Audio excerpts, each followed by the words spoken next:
Estimados colegas, muy buenas noches.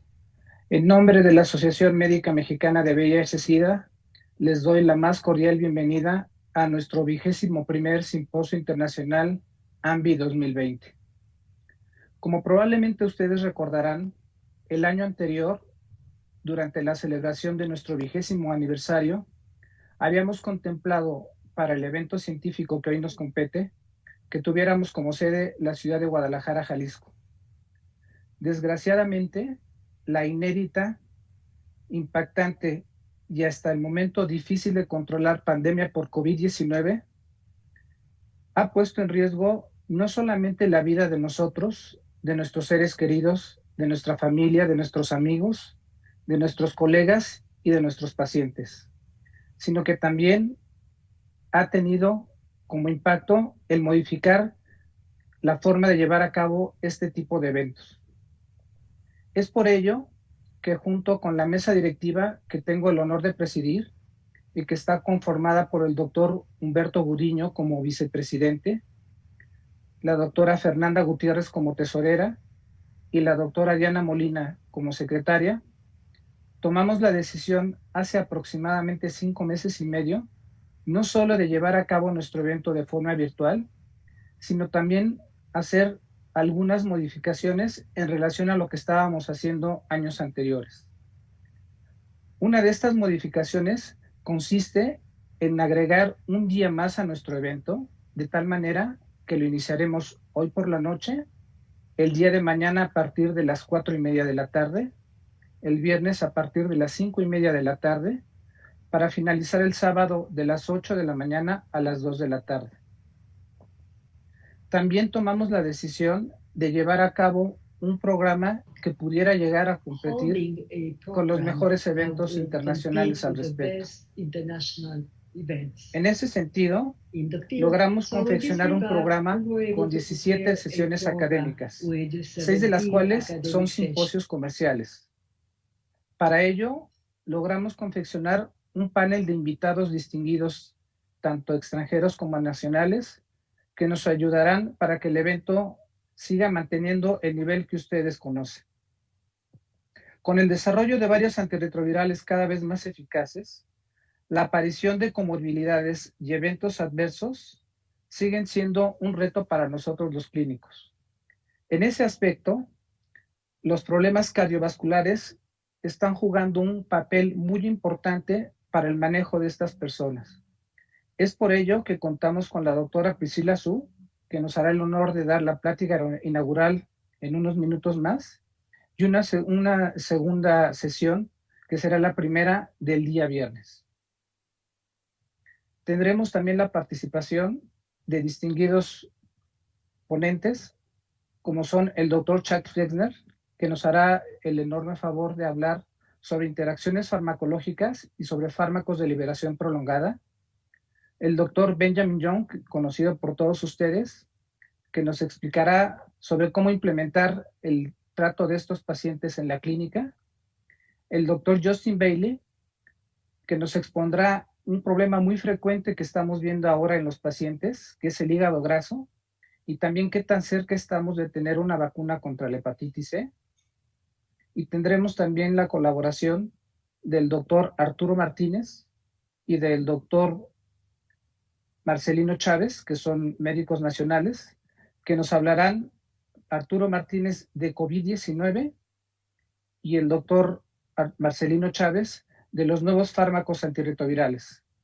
Tendremos también como invitado especial al doctor Esteban Martínez, que es el presidente actual del grupo de expertos en VIH en España, que nos expondrá 2 charlas, una de un aspecto clínico muy importante, que es el aumento de peso que vemos en los pacientes que utilizan inhibidores de integrasa, y por otro lado nos compartirá su experiencia sobre el problema que se tiene actualmente de COVID-19 en España. De tal manera que esperamos que el evento sea de su completa satisfacción. Finalmente, quiero agradecer a la mesa directiva vigente, a Esperanza, nuestra secretaria, a Dani, a Jaime, a Miguel, a todo el equipo que está detrás de este evento, que esperamos sea del gusto de todos ustedes. Sin más preámbulo, siendo las 7 de la noche con 5 minutos, declaro inaugurado nuestro 21º Simposio Internacional, que espero sea del agrado de todos ustedes. Y para ello tengo el honor de presentar a la doctora Priscilla Xu. La doctora Priscilla Xu tiene sus estudios de medicina en la Universidad de California de San Francisco, con la especialidad de medicina interna y de cardiología. La doctora Xu es profesora de medicina en la Universidad de California de San Francisco y fue fundadora en el año 2004 de la Clínica de Cardiología y en VIH, que si ustedes recuerdan, son de las primeras clínicas en ese sentido que se han llegado a desarrollar a nivel mundial. Ha publicado más de 130 artículos. Es investigadora principal en diferentes proyectos del Instituto Nacional de Salud de Estados Unidos, miembro de la Sociedad Americana de Investigación Clínica, actualmente es parte de la mesa directiva de esa sociedad. Es miembro del Consejo de la Oficina de Investigación en SIDA del Instituto Nacional de Salud, además de ser miembro del Comité Científico de la Fundación Sarnoff de Investigación Cardiovascular. Y recientemente nos enteramos, que esto fue en el mes de septiembre, que ha sido nombrada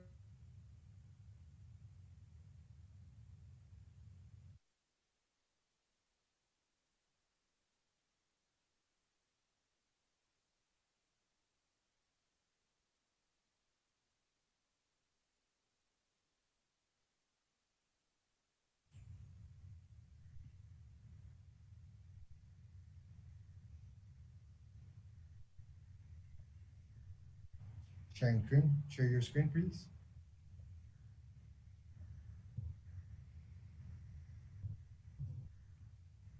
Right.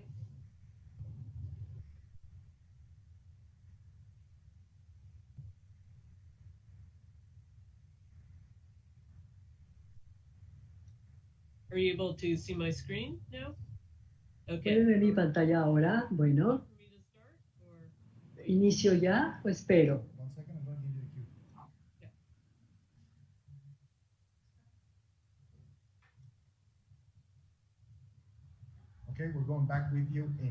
Trabajo en el Hospital de San Francisco y ese es el nuevo Hospital General de San Francisco. Me siento muy honrada de estar aquí. Estos son mis conflictos de interés. Quiero hablar un poco acerca de algo de historia. El primer caso de enfermedad cardiovascular y VIH se describió en 1990. Y del lado derecho avanzamos 28 años más. Ese es el análisis reciente y vemos que la gente con VIH tiene el doble de posibilidad de desarrollar enfermedad cardiovascular y de hecho la carga global de VIH y de enfermedad cardiovascular asociada a VIH se ha replicado en 20 años. ¿Y en dónde nos lleva esto a esta pregunta? Sabemos que conforme la población con VIH envejece igual, los problemas de enfermedades cardiovasculares tendrán un gran impacto en su salud. Sabemos que hay factores de riesgo adicionales de inflamación crónica y como cardióloga sé que la VIH puede ser como una causa de enfermedad crónica inflamatoria y esto nos permite identificar terapias para la población en general. Y finalmente nuestro entendimiento de que estas son vías de inflamación de VIH va a definir el camino para la cura de VIH. Quiero que consideremos estos temas también. Pensamos que la inflamación es importante en VIH. ¿Acaso los antirretrovirales o otras estrategias para VIH disminuyen la inflamación? Hablaré un poco también acerca de inflamación y la enfermedad coronaria en la población general y terminaré con estrategias antiinflamatorias en VIH y direcciones para el futuro.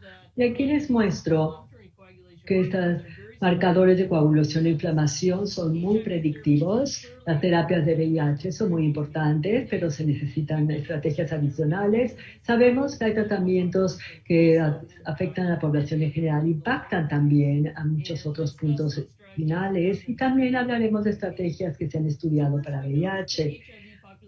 Si vamos que la población con VIH cada vez es más añosa y sabemos ahora que en Estados Unidos, desde el 2015, las personas de 50 años o mayor, más de la mitad fueron casos con VIH-Sida. En San Francisco es algo diferente. Aquí al final del 2016, sabemos que las personas, la mayoría de las personas O sea, 60% más de 50 años de edad y 73% tienen supresión viral. Aquí vemos datos de la cohorte holandesa de VIH, planeado hasta 2030, y podemos ver que para 2030 el 50% te dan más de 70 años y 12% más de 60. Y vemos la presencia de que el 70% de ellos dan más de 50, pero tendremos todos que aprender más al respecto. ¿Qué podemos decir de la mortalidad cardiovascular relacionada con VIH? Estos son datos de los Estados Unidos que muestran que las personas, o más bien la población general, y también aquellos con enfermedades como artritis, sus enfermedades cardiovasculares van a disminuir del 1999 al 2013, mientras que en el caso de VIH, estas enfermedades cardiovasculares han aumentado en este mismo periodo de tiempo. Y esto subraya la necesidad de tener clínicas en este grupo de pacientes único, y como dijo el doctor, ya hace 15 años empecé yo en la clínica de cardiología, clínica en la Universidad de San Francisco, pero más recientemente hay una nueva clínica de cardiología en San Francisco que se llama Golden Compass, que es una clínica especializada que atiende a todas las personas con SIDA o VIH de más de 50 años de edad, y hay como 1.600 de los 2.500 pacientes, o sea que es un gran número de pacientes. Sabemos que los índices de enfermedad cardiovascular se elevan en VIH. Esto incluye muchas enfermedades y se requiere mucho tiempo desarrollar un evento cardiovascular. Muchos de esos estudios iniciales de mi grupo y de muchos otros grupos analizaron las imágenes para ver el riesgo mayor usando calcio coronario, angiografía tomográfica que muestra mayores índices de esos hallazgos de VIH y problemas cardiológicos. Ahora ya hay muchos estudios que muestran mayores tasas de enfermedad cardiovascular. Este es muy buen estudio del grupo de Freiberg que muestra que las infecciones de VIH que se asocian con 50% mayor riesgo de infarto de miocardio agudo, y el riesgo se mantiene entre aquellos tratados por VIH y tiene factores de riesgos tradicionales. Y aquí pueden ver, inicia a una edad muy joven. Este estudio que se ha publicado sobre otras enfermedades arteriales periféricas, y también este estudio que se publicó en 2018 que muestra que personas con VIH tienen mayor riesgo de enfermedad periférica arterial asociada a un mal tratamiento de la infección con VIH, y lo que se vio en un grupo bien controlado de VIH.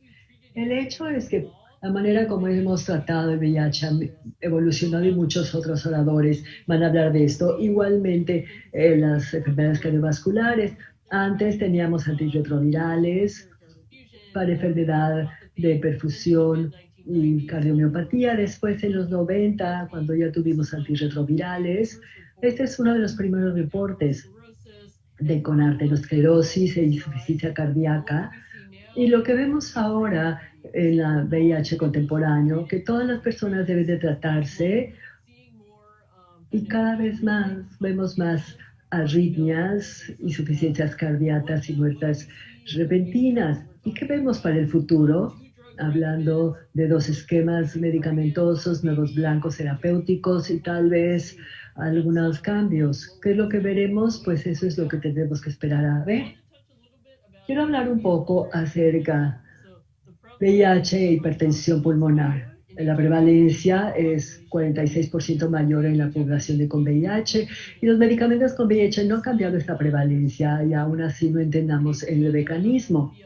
Incluye la hipótesis que incluye las infecciones por VIH, tal vez incluso personas que han abusado de las metanfetaminas, de la cocaína, todos resultando con remodelación vascular. Y como clínica, las terapias que usamos ahora para tratar hipertensión pulmonar, como sildenafil y antagoniza el receptor de endocrinol, tenemos diferentes metas, principalmente de los inhibidores, así es que tenemos que recordarlo como clínicos.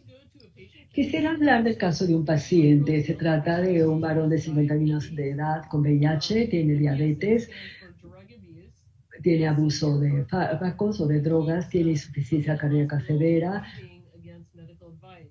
y salió del hospital en contra de la recomendación médica. Como muchos de mis pacientes usan metanfetaminas y tiene una situación bastante triste. El ultrasonido de su corazón muestra una función sistólica del ventrículo izquierdo muy deprimida y vean este coágulo que se formó aquí por la mala función.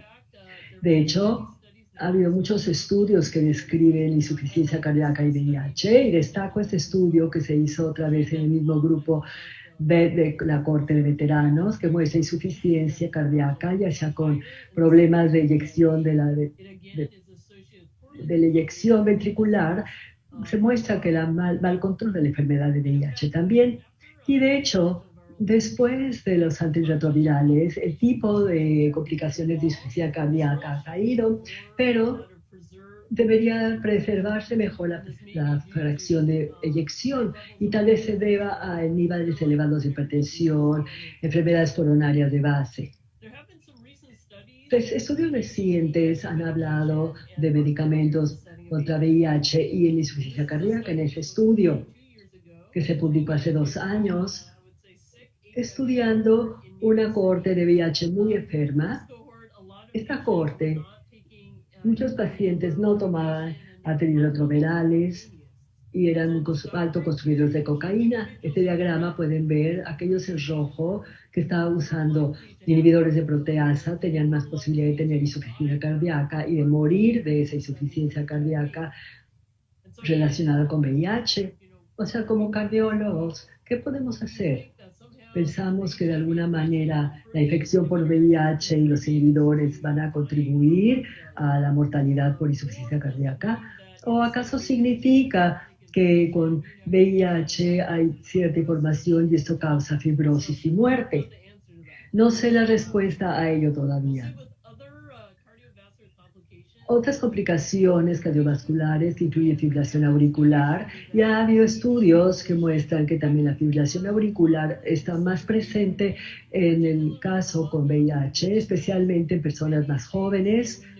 Muchas cosas que sabemos que causa la fibrilación auricular en la población en general, como el consumo de alcohol, edad y factores de riesgo cardiovasculares, se asocian también con fibrilación auricular relacionadas con la infección por VIH.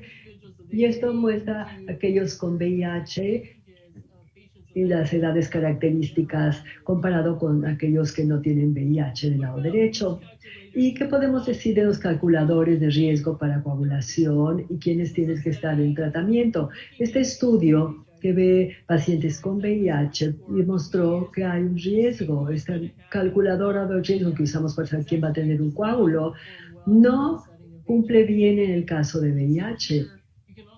Pueden ver aquí también que aquellos que recibieron anticoagulantes como Coumadina en esta cohorte no parecía prever ningún evento tromboembólico. Así es que la mejor calculadora de riesgo para prevenir fibrilación auricular y embolias o trombolios, pues se necesitarían muchos más estudios para saber cuál es. Y con muerte repentina, ¿qué podríamos decir? Como cardiólogos es la complicación más grave que nos esperamos. Este estudio publicado hace varios años que vio esa muerte cardíaca repentina. Pueden ver que desde el año 2001 y 2009, la mayoría de aquellos con VIH tenían muertes relacionadas, aparece aquí en azul, pero lo sorprendente fue la tasa de muertes repentinas con VIH, en rojo, más de 4 veces mayores con VIH que en la población general. O sea que primero tenemos que saber por qué eso es mayor y por cómo podemos predecir a aquellos que están en riesgo. Entonces, con base en este estudio y un estudio de seguimiento para ver cómo hacer un análisis muy detallado y evaluar también a todas las personas en su autopsia para poder evaluar la causa de muerte. El estudio se presentó hace 2 años en Coronary. Ese es un diagrama muy complicado, me disculpo, pero en conclusión dice que las personas con VIH tienen niveles mucho más elevados de muerte cardíaca repentina, así como muerte arrítmica adjudicada en la autopsia. Y esto es para clasificar a aquellos 58% mayores y esos grupos varones y caucásicos. Y de hecho, al hacer la autopsia del corazón, que es lo que vemos aquí, se puede teñir para encontrar si hay fibrosis y muestra en azul. Esto mostró que aquellos con VIH, sus corazones tienen mayores niveles de fibrosis contra los que no tienen VIH. Y este mayor nivel de fibrosis del corazón llevó a la muerte arrítmica repentina. Así es que por eso sabemos de que aquellos con VIH morían de repente. Y clínicamente otros estudios han mostrado que hay mayores tasas de descargas de fibrilador relacionadas con infección por VIH. Ahora quiero enfocarme un poco sobre factores de riesgo tradicionales que claramente están relacionados con VIH también. Muchos estudios han mostrado alto nivel de los factores tradicionales de base contra aquellos que pudieron modificar algunos, pero no todos con el tiempo, y finalmente mostrar que el tabaquismo es un factor de riesgo modificable, pero tiene un papel muy importante relacionado con VIH y como clínicos debemos enfocarnos en ello. Ahora quiero alejarme de los factores de riesgo tradicionales y relacionados con VIH, que incluyen medicamentos contra VIH, pero también inflamación crónica.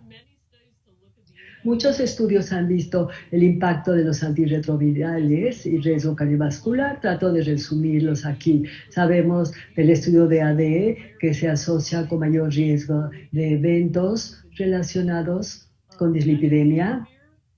Atazanavir podría ser protector incluso por los altos niveles de bilirrubina. Algunos, pero no todos los estudios muestran que abacavir puede estar relacionado con infarto del miocardio y se reflejó así en las guías de la Sociedad de Infecciosa, la IAS.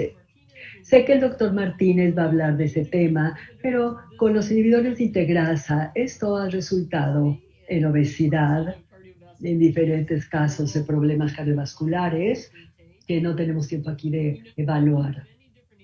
Y sentimos que hay muchas características de la enfermedad de VIH, incluyendo el recuento de CD4, carga viral, la deficiencia. Y hay nuevos marcadores, incluyendo bajas relaciones CD4-CD8, incluso un recuento de CD8 elevado, son marcadores que ahora señalan esto. Pero esto nos confunde porque sabemos a corto plazo los antirretrovirales usados tempranamente pueden reducir el riesgo cardiovascular y sabemos esto del estudio SMART y el START. Ahora cambió un poquito acerca del papel de la inflamación crónica en aquellos pacientes tratados por VIH y el riesgo de mortalidad cardiovascular. Hay muchos estudios que muestran que los marcadores de anticoagulación predicen claramente el riesgo cardiovascular. Y lo que es más importante en este campo es que se puede elegir diferente cohorte, ya sea la de SMART, la de START, ALERT, VAX, FRAM o MAX. Pero en esta gran variedad de grupos de pacientes, estos marcadores de inflamación y coagulación predicen fuertemente la mortalidad por enfermedad cardiovascular. Y esto muestra más la habilidad de medir los biomarcadores. Y estos son datos agrupados del estudio SMART, SPRIT y SILCAT que muestra IL6 y número B predice claramente los eventos de mortalidad en pacientes tratados por VIH. Y hay modelos que si se pueden disminuir estos marcadores en 25%, podría llevar a 37% de reducción en eventos clínicos. Entonces, para verlo así tenemos que entender cuál es el mecanismo del exceso de riesgo de enfermedad cardiovascular, o sea, ¿qué es riesgo? En estudios de imagenología, con este tipo de aterosclerosis y VIH puede ser claros. Esto viene del estudio MAX, que muestra que en personas con infección por VIH tienen este tipo de placa suave y esta placa calcificada, que aplica a la población en general. Sabemos también de estudios que estudiaron diferente inflamación arterial, que tienen mayores niveles de esta inflamación vascular con VIH y se correlaciona muy bien con otros marcadores, como el CD163, y pacientes con VIH son diferentes. Este es un estudio del NACORD que muchas personas con VIH e infarto del miocardio, sus infartos de miocardio fueron por uso de sustancias y de drogas, o sea que eran un infarto del miocardio tipo 2, que eso los diferencia. Y finalmente hay un juego entre la vasculatura y la infección por VIH a nivel de la activación de las células T. Así es que hay muchos grupos diferentes que están estudiando esto actualmente. Sabemos que el VIH causa inmunodeficiencia a través de múltiples mecanismos, a través de las células T, infección intestinal que lleva a la inflamación también, y también el impacto de reservorios y las células T y C y ganglios linfáticos. Hablaba yo un poco así de PET y FDG, es un análogo de glucosa que se toma por células metabólicas que reaccionan a los macrófagos y muestran estos altos niveles de FDG y PET. Vean, están aquí abajo. Y de hecho nuestro grupo utilizó ya esta modalidad de imagenología para entender mejor el impacto de la infección por VIH a través del sistema linfoide y también el sistema arterial. Y ese estudio que muestra FDG y PET-CT, que muestra aquí los ganglios linfáticos más oscuros, y en la imagen de abajo la inflamación arterial, los ganglios linfáticos por VIH. Y vean esos ganglios, cómo se ven. De hecho, los ganglios linfáticos se correlacionan muy bien con el grado de nivel de enfermedad.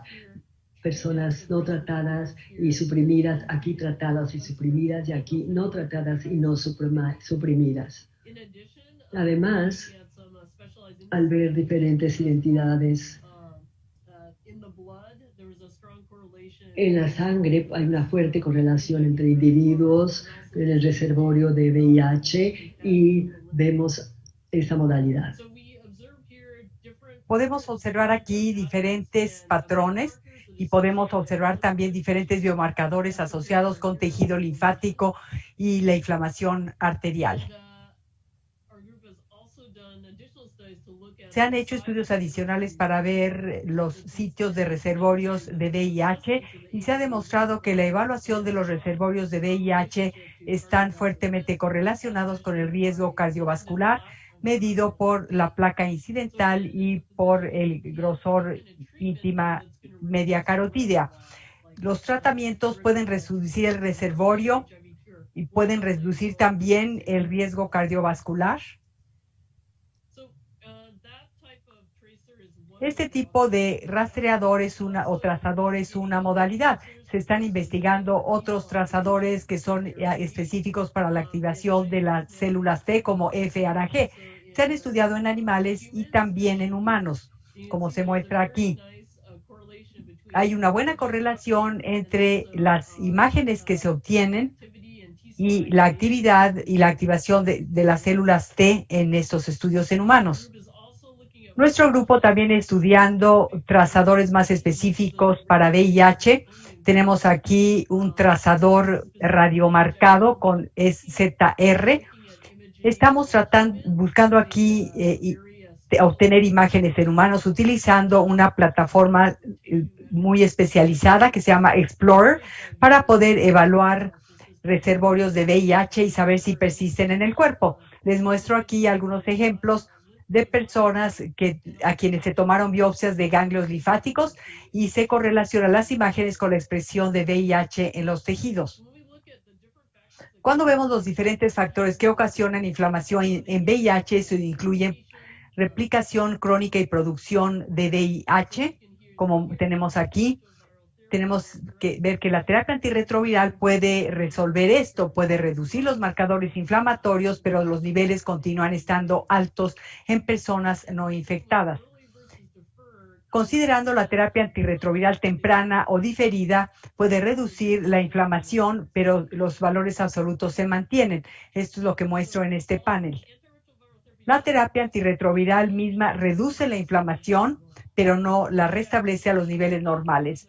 Nuestro grupo y otros está estudiando el impacto de los controladores ELIT sobre el riesgo cardiovascular y la elevación de los marcadores. ¿Qué podemos decir de la toxicidad derivada de la terapia antirretroviral?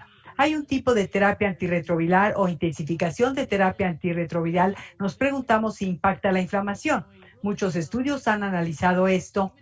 Han mostrado que incluso en esquemas de intensificación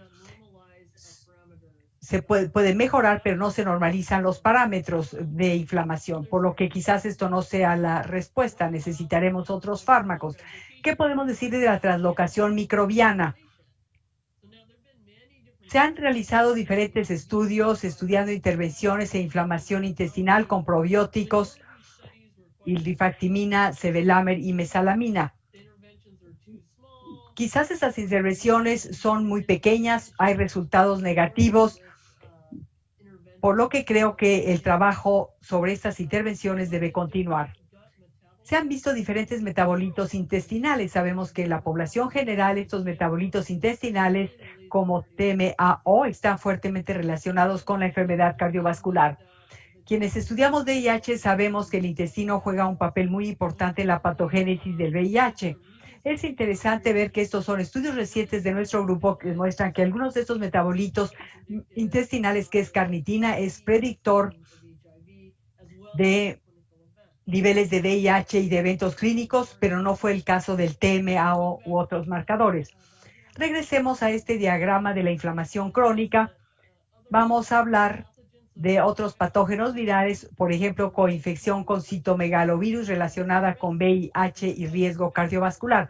¿Qué podemos decir de intervenciones dirigidas a citomegalovirus? Se ha estudiado valganciclovir, reducción de células TCD8 y su activación, pero no los marcadores inflamatorios. Hay un estudio con vacuna contra citomegalovirus que va a iniciar. Hay diferentes vías de la inflamación que son únicas para el VIH. El trabajo continúa en este tema, incluyendo estudios de prueba del concepto. ¿Qué podemos decir de intervenciones que reducen la inflamación en la población general? Vamos a iniciar con una intervención. Las estatinas. Todas las personas con VIH deben tomar estatinas. Sabemos que hay interacciones medicamentosas clave entre inhibidores de la proteasa y las estatinas.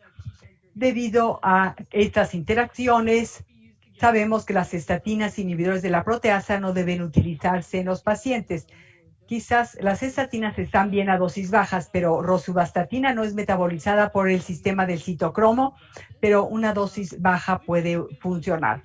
¿Cuáles son las personas con VIH deben tomar estatina o deben ser todos? Les muestro aquí uno de los determinantes del tratamiento con estatinas, igual que con la diabetes. Todo el mundo con VIH debería recibir estatina, igual que los pacientes diabéticos.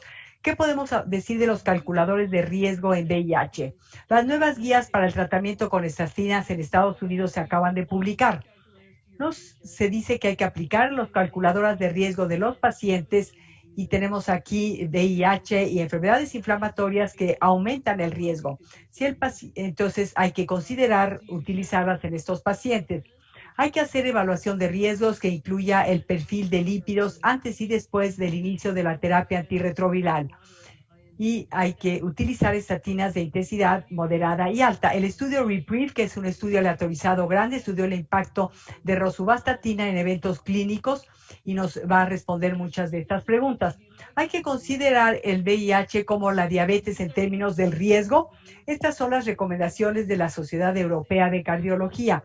Dice que las personas de alto riesgo, y son personas que pueden tener un alto riesgo de acuerdo con la calculadora de riesgo, personas con diabetes o hipertensas.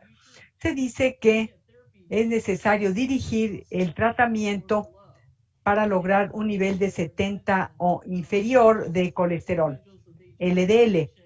Tenemos que las personas con infección por VIH, el colesterol LDL debe ser de 70 o inferior. Quizás en este momento se puede considerar el VIH como un factor de riesgo en sí mismo. Vemos la asociación entre infección por VIH y enfermedad cardiovascular. Es similar a la de otros factores de riesgo tradicionales que incluyen hipertensión, diabetes y tabaquismo.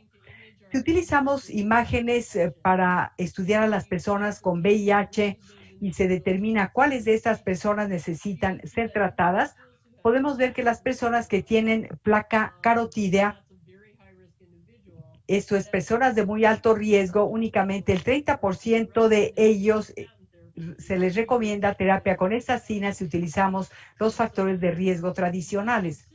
Podríamos entonces considerar tomar imágenes de los pacientes con ultrasonido carotídeo para ver si algunas de las personas de alto riesgo deben recibir estatinas de acuerdo con su puntaje coronario o angiotomografía.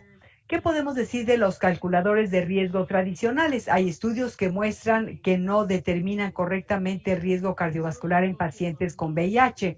Se enfocan en las vías conocidas de la enfermedad cardiovascular que no son las mismas en el contexto de infección por VIH. ¿Qué podemos decir de los nuevos biomarcadores? Sabemos que las proteínas están circulando en la sangre, provienen de los genes, y todo esto tiene que ver con la biología. A diferencia de los genes, las proteínas pueden modificarse por afectaciones ambientales, comorbilidades, etcétera, y pueden llevar a cabo otras funciones biológicas. Los marcadores proteómicos o de proteínas se han utilizado en la proteína general para utilizarse en vez de las calculadoras del riesgo cardiovascular. De hecho, estamos haciendo un estudio a gran escala en una cohorte para poder determinar el papel de las proteínas como biomarcador de riesgo cardiovascular.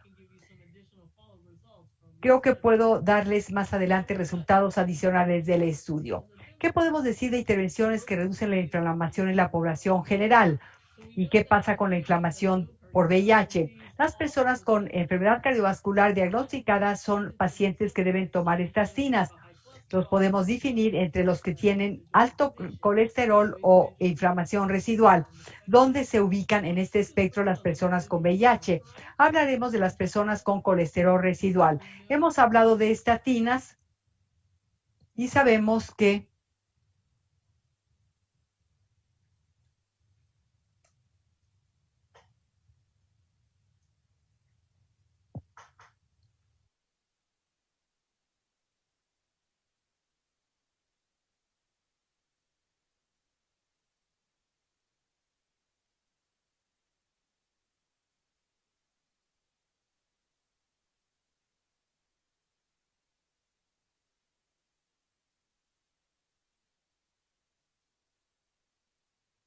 Equipo, se nos ha trabado la conexión de la doctora Priscila. Metí una cortinilla.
All right, so people can hear me now. Okay. ya me pueden oír. Les pido una disculpa. Voy a tratar de reanudar donde nos quedamos. Se hizo un estudio grande con inhibidores de PCSK9, se publicó previamente este año, mostrando que la terapia con inhibidores de PCSK9 reduce el colesterol LDL en pacientes con VIH. Se está haciendo un estudio con inhibidores de PCSK9 para ver si baja la glucosa el efecto en la placa no calcificada y en la inflamación arterial. Esto nos dará más información sobre la biología de este proceso patológico. Las estatinas bajan la inflamación en VIH. Sabemos que en la población general, las personas que reciben estatinas pueden bajar el colesterol LDL, así como sus marcadores inflamatorios, la proteína C reactiva. Son los pacientes a los que mejor les va. Se muestran aquí en 2 estudios clínicos diferentes y aquí aparecen en rojo. En 2005 pensamos que las estatinas iban a ser el mejor tratamiento para la aterosclerosis y que era lo mejor que podíamos obtener, como se muestra en este editorial. En la población general, las estatinas bajan el LDL y la inflamación, y que son predictores de eventos. Los estudios con estatinas en VIH se muestran aquí. Tenemos que bajan el colesterol LDL en VIH, esto ya lo sabíamos, pero no parecerían tener un impacto muy robusto en la interleucina 6, proteína C reactiva o proteína 53, SCD 163. La vía inflamatoria es muy clínicamente significativa en el contexto del VIH. ¿Qué podemos decir de las estrategias anticoagulantes para bajar la inflamación? Se han hecho estudios con aspirina, con diferentes anticoagulantes y han mostrado un pequeño impacto en el contexto de la inflamación y los biomarcadores de coagulación. Finalmente, quiero llamar su atención al lado derecho, que es la inflamación residual y la infección por VIH.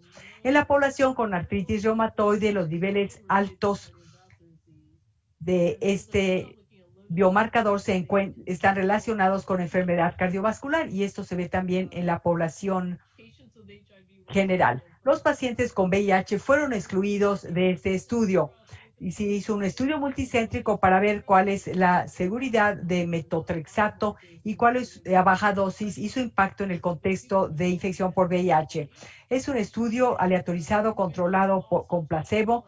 A las personas se les dio ácido fólico en el grupo del placebo. A las personas se les trató, se les lograron supresión y para abreviar no hubo ningún cambio. No hubo impacto de metotrexato sobre los biomarcadores de la inflamación o de la coagulación. Una reducción en CD4 asociada con metotrexato, pero hubo una reducción muy significativa en las células T CD8 con metotrexato a dosis baja, y este es uno de los objetivos de la cura del VIH. No hubo ningún impacto o ningún otro tipo de impacto. El estudio de VIH y metotrexato a dosis baja redujo las células CD8, pero no afectó los marcadores inflamatorios. Más adelante ese año, en la población general, se demostró que metotrexato a dosis baja en la población general tampoco tenía un impacto en los marcadores inflamatorios, ni tampoco en otros marcadores o clínicamente. Se han hecho estudios de estatinas sobre su impacto sobre la proteína C reactiva. Les he hablado del metotrexato a dosis baja también. Estamos ascendiendo aquí dentro de la vía inflamatoria. Nos preguntamos si podemos tener un efecto adicional sobre la inflamación. Voy a hablarles aquí de agentes de los que tenemos datos, por ejemplo, sobre cristales de colesterol, trampas extracelulares de neutrófilos, flujo de ateroprona e hipoxia. Y tenemos aquí los datos de los blancos a estudiar. En la población general hubo reducción de la inflamación con canakinumab y tuvo un impacto protector del cáncer. Estos datos pueden jugar un papel muy importante en la patogénesis del VIH, la interleucina 1 beta. Se hizo un estudio pequeño utilizando datos con inhibición de interleucina 1 beta en pacientes con VIH. Por razones de tiempo voy a proceder más rápidamente. No hubo un cambio importante en CD4 en carga viral. Hubo una reducción significativa de interleucina 6 y proteína C reactiva. Es la única intervención que redujo significativamente la interleucina 6 en la infección por VIH. No hubo impacto en la activación de células T y hubo un impacto significativo sobre la inflamación arterial y actividad de la médula ósea en el VIH. En este estudio piloto, con este anticuerpo monoclonal anti-interleucina 1B canakinumab, redujo la inflamación significativamente, redujo también la actividad y la inflamación arterial. Esto nos sugiere que los monocitos podrían producir citocinas inflamatorias que se traducen en inflamación y que canakinumab pudo haber actuado directamente sobre los vasos, la médula ósea y los monocitos. Por razones de tiempo, voy a saltarme algunas diapositivas. Mencioné un poquito de datos de la inhibición de interleucina 1 beta en cáncer. Jugará un papel en la cura del VIH. No tiene un impacto en el corazón, juega un papel clave en el cáncer, en la hepatopatía y en las células del endotelio vascular. El bloqueo de interleucina 1 podría jugar un papel importante en infección por VIH. Podría haber tratamientos que impacten la inflamación y quizás podrían impactar la enfermedad por VIH también. Estamos trabajando aquí con Hafid Pierre Sekali. Obtuvimos estos datos y vemos que los niveles de interleucina 1 beta se asociaron con reservorios de VIH. Estamos viendo cuál es el impacto de canakinumab sobre los reservorios de VIH. En general, estos tratamientos que reducen la inflamación crónica ayudarán a la cura. Aquí podemos ver que el VIH incluye activación de células inmunes, ocasiona migración celular, daño, y esto lleva a mal control de la enfermedad por VIH. Teóricamente sí debería desempeñar una función. En la vía de la infección por VIH hay inmunoactivación y comorbilidad, y existen muchas intervenciones que se están estudiando, inhibidores de JAK-STAT, metotrexato a dosis baja, intervenciones intestinales también. ¿Cuál es el mejor sitio para intervenir en el tratamiento del VIH? Tenemos esto, es de Beer Hunt. Tenemos las hojas de los árboles, que son la enfermedad de órganos blancos, enfermedad cardiovascular. Tenemos estas ramas que podrían incluir abordajes contra la inflamación y sobre la coagulación. Aquí tenemos monocitos, macrófagos y después las raíces, que son los reservorios virales. Tenemos aquí el bosque de la inflamación. Quizás la inflamación es más compleja que esto, pero realmente no lo sabemos. Quiero señalar también que lo que estamos midiendo es una sola cosa, pero al mismo tiempo pueden estar ocurriendo muchas cosas en el fondo. Al bloquear interleucina 1 beta se reduce la inflamación, se reduce la activación inmune, pero también podríamos estar bloqueando interleucina. Al bloquear interleucina beta, estar aumentando los reservorios y podemos tener otros efectos. Quizás la biología en realidad sea mucho más compleja de lo que creemos. Medimos niveles de interleucina 1 beta después de tratamiento con canakinumab y mostraron una reducción significativa. Quiero destacar otros tratamientos. Aquí se estudió sirolimus o rapamicina, que reduce la expresión de CCR5 y activación de células T. El estudio del lado izquierdo es en pacientes con VIH y trasplante renal. Un estudio pequeño mostrando que los niveles de reservorios fueron mucho menores en personas que recibieron sirolimus. A partir de esto, Tim Hendrich llevó a cabo un estudio de sirolimus y activación de las células T en el grupo de estudios de VIH, mostrando que 20 semanas de sirolimus se asoció con reducción significativa con DNA de VIH1 asociado con células T. Hubo una asociación muy compleja de algunos otros biomarcadores de inflamación y la inmunoactivación. Hay estudios en enfermedad cardiovascular y VIH que también pueden dar información sobre la población general y enfermedad cardiovascular. Sabemos que la aterosclerosis está asociada con inmunidad innata e inmunidad adaptativa. Es lo que hemos aprendido de los estudios de VIH. La inhibición de interleucina 1 beta se asocia con inmunidad innata y la dosis baja de metotrexato más bien se asocia con inmunidad adaptativa. Estas son cosas que desconocíamos en la población general y aprendimos de los estudios en la infección por VIH.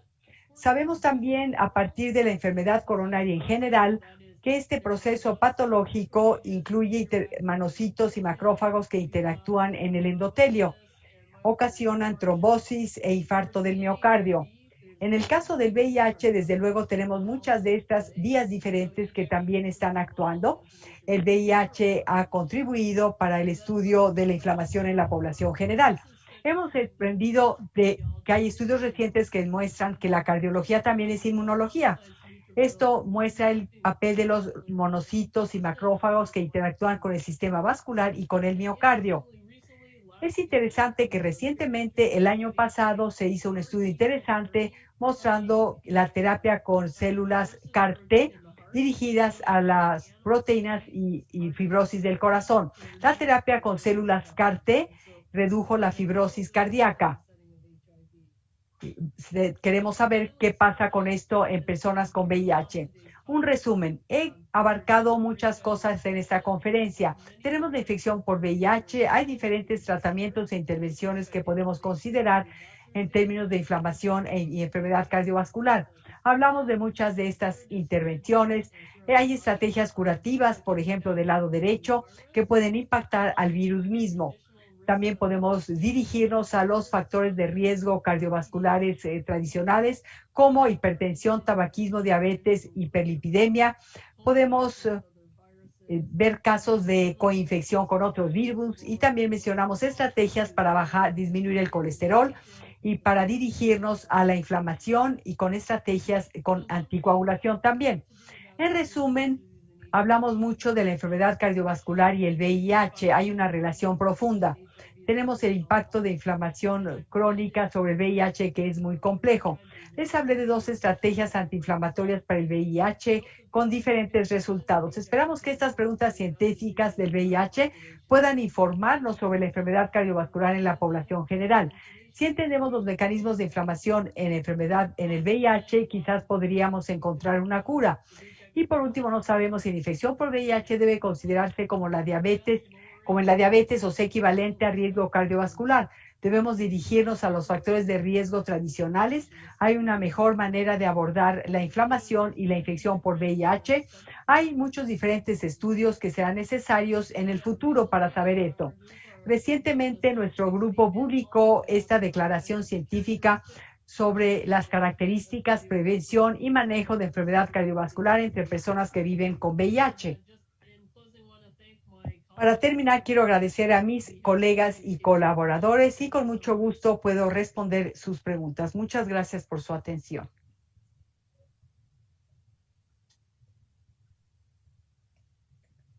Muchas gracias, doctora Su, por su excelente presentación.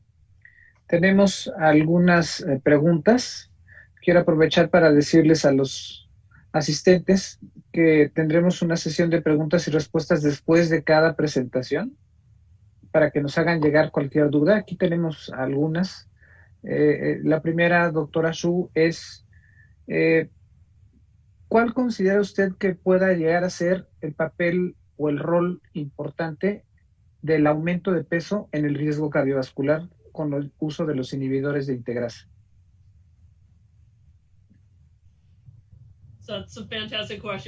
Es una muy buena pregunta. Sabemos que en la población general, la obesidad se asocia con factores de riesgo tradicionales y con riesgo cardiovascular, enfermedad cardiovascular y mayor inflamación. Lo que es controvertido es que el aumento de peso nos puede llevar a retorno a la salud o se requiere algo más. No sabemos si con VIH esto se traduce en riesgo cardiovascular. En la población general, la obesidad es un fuerte factor de riesgo de enfermedad cardiovascular, pero creo que al estudiar a los inhibidores de la integrasa en el contexto de la infección por VIH, todavía no tenemos una buena respuesta sobre esto. Gracias, doctora. Una segunda pregunta que tenemos aquí es, los pacientes que tienen viremia de bajo nivel o cargas virales indetectables por abajo de 50 copias, ¿continúan presentando inflamación arterial? Es una muy buena pregunta. Se ha hecho un par de estudios pequeños analizando esto. Tenemos los que son controladores o bien personas que se tratan y logran supresión.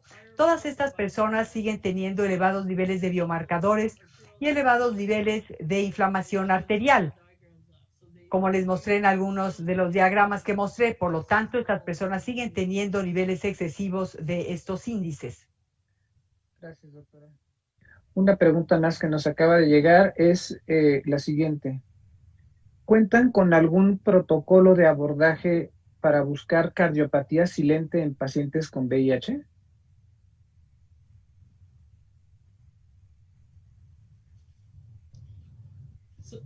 That is a good question, and I will say that is Es una muy buena pregunta y debo decirles que es un tema muy controvertido.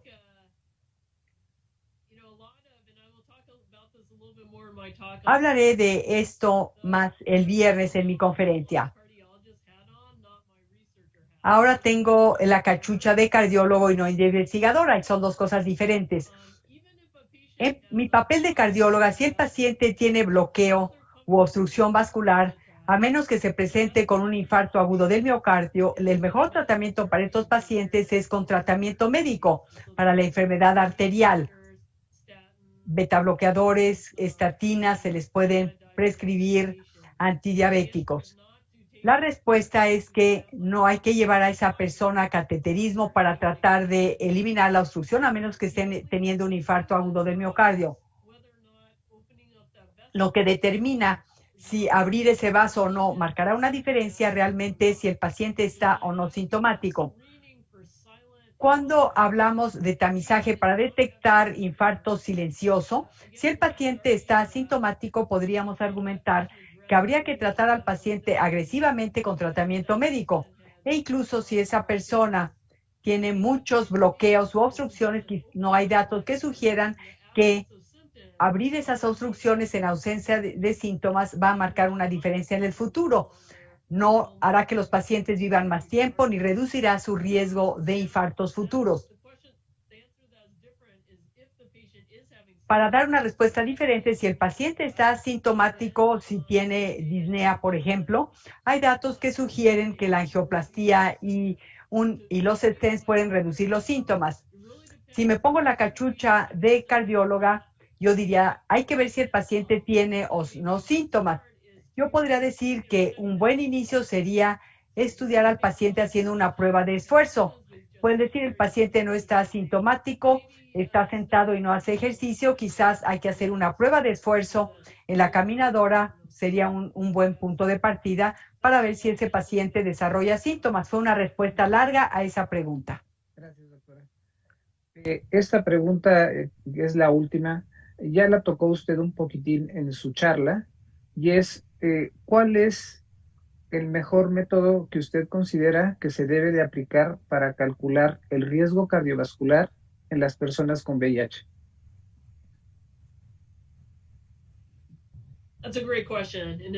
Es una muy buena pregunta. No tengo una buena respuesta para estas preguntas.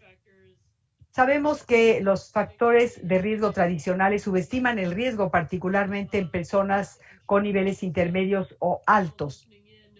Las personas que me están escuchando saben que hay calculadores de riesgo específicos para VIH. Sin embargo, son calculadoras que no se han validado en otras poblaciones de paciente. En la conferencia del viernes voy a revisar algunas de estas calculadoras de riesgo cardiovascular. Yo tiendo a utilizar una que está disponible en Internet, que elaboró el Colegio Americano de Cardiología. Me gusta mucho porque nos muestra el riesgo en los 10 años siguientes y el riesgo de por vida de enfermedad cardiovascular. Si es un paciente joven, aunque el riesgo puede ser bajo, en este momento el riesgo de por vida puede ser alto. Y me gusta la calculadora porque me dice si el paciente deja de fumar, cómo se modifica el riesgo, si tiene un colesterol perfecto, cómo modifica esto el riesgo. Tengo otras diapositivas para la conferencia del viernes que se refieren al tratamiento y al cálculo del riesgo cardiovascular. Doctora, no tenemos alguna pregunta más, por lo cual le queremos agradecer profundamente haber inaugurado nuestro simposio. Muchas gracias por su excelente charla y estaremos nuevamente con usted el próximo viernes. Buenas noches. Thank you so much for inviting me. Muchísimas gracias por su invitación, me siento honrada y espero que continuemos con esta presentación. Bien, algunos comentarios que quiero hacer, que omití al principio de la charla. Primero es de que después de cada charla tenemos una sesión de preguntas y respuestas que ustedes nos podrán hacer llegar por vía electrónica. El segundo detalle importante es de que para poderles emitir su certificado de asistencia, les pedimos que cuenten con un 80% de asistencia al evento. Eso nosotros lo podemos registrar fácilmente con el sistema que tenemos electrónico. La tercera es de que el sábado, que es el último día de nuestro simposio, les vamos a pedir llenar una encuesta para evaluar el contenido del simposio, los temas, las ponencias y tomar en consideración todos estos puntos para el siguiente simposio. Y comentarles que después de cada charla les pediremos un espacio de 5 minutos en lo que nuestros técnicos llevan a cabo las conexiones. Tomemos en cuenta que este es un evento en vivo y que los ponentes en muchas ocasiones están en zonas distantes. La siguiente charla va a estar a cargo del doctor Benjamin Young, es nuestro primer simposio comercial, para lo cual voy a pedir a nuestro colega, el doctor Marco Banda, que ustedes conocen bien, que es el gerente médico del laboratorio GSK, que nos haga favor de presentar el simposio y al ponente. Quiero agradecerle, como siempre lo hemos hecho, al doctor Benjamin Young, su restricta participación en nuestro evento, y le cedo la palabra al doctor Marco Banda.